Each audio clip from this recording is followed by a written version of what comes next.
బంధు ration షాపులు బంధు అన్ని బంద్ అవుతున్నాయి.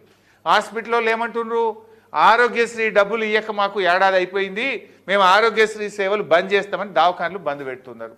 కాలేజీలో ఏమంటున్నారు, రేవంత్ రెడ్డి వచ్చిన 2 ఏళ్లల్లో పిల్లల ఎస్సీ ఎస్టీ బీసీ పిల్లల చదువులకు ₹1 ఇయ్యలేదు, కేసీఆర్ గారు 20,000 కోట్లు ఇచ్చిండు, మేము ఇక కాలేజీలు బంద్ పెడతాము అని కాలేజీలో బయలుదేరిండ్రు.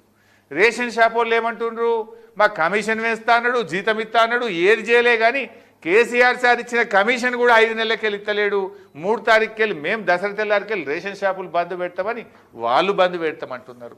ఇది ఎక్కడి ప్రభుత్వం?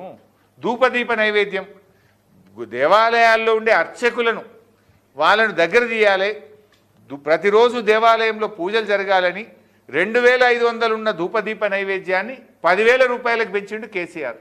రేవంత్ రెడ్డి ఏమన్నాడు, వీళ్ళు 10 ఇస్తురు, నేను అయితే 12 ఇస్తా అన్నాడు. 12 దిక్కులేదు కానీ ఆ ఇచ్చే 10,000 కూడా 3 నెలలకి వెళ్ళలేదు.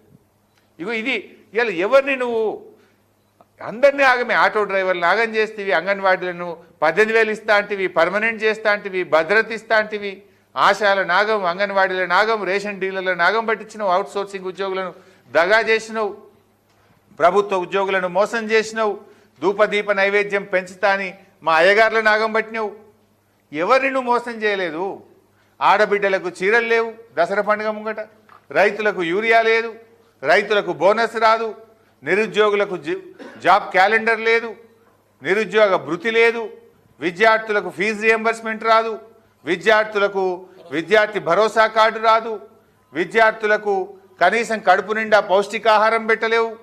అందరి నోట్లో మట్టి కొట్టిండు రేవంత్ రెడ్డి. చివరికి కమిషన్లు మాత్రం దంచి వసూలు చేసుకుంటుండ్రు.